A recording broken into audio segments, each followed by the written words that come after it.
Let's take an arbitrary function. Let's say y is equal to fx, and this is one point, this is x, and this one here is fx, of course. And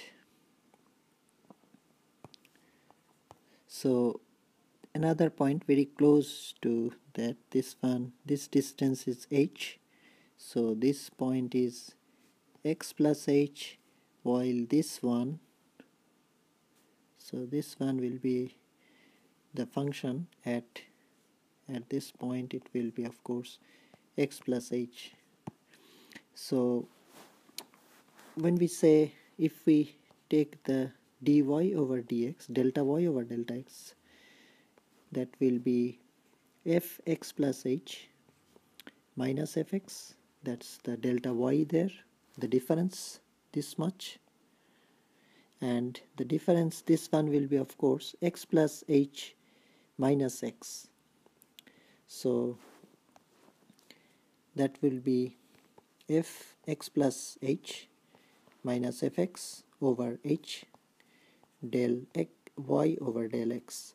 Now the differentiation, the definition of differentiation is when this h here, this is very small, so small that it tends to 0, then this division turns to differentiation, and this is the definition of differentiation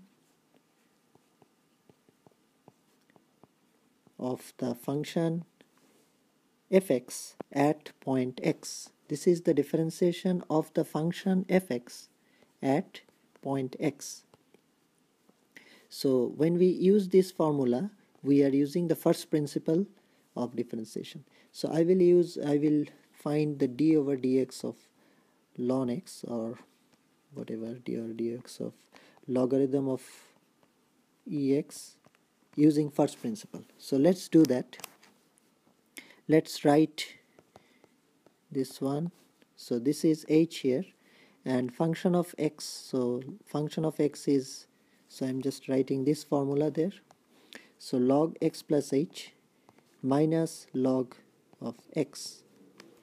Now this one, using logarithm principle, rule of logarithm, this one can be written as x plus h over x, like that. And then this can be written as limit h tends to 0, so h here, and this one is, sorry, log of 1 plus h over x.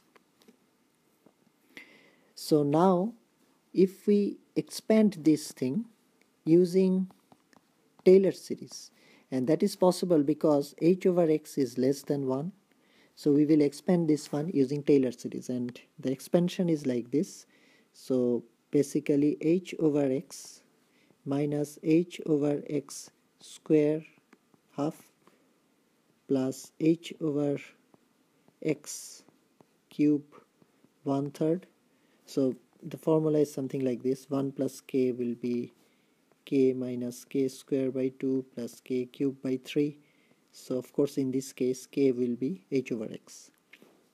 So we will, it can go forever, but we won't need that one. What we will do is we will just use first three terms and plug in to our expression. So h here, and then this one becomes, as I saw, h over x minus h square 2x square, and then plus h cube 3ax cube, like that, and so on.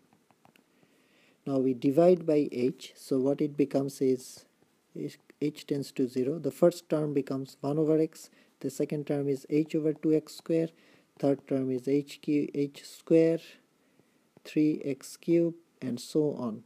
So what we can see is, except for the first term, every other term will have an h on the numerator. There will be an h on the numerator.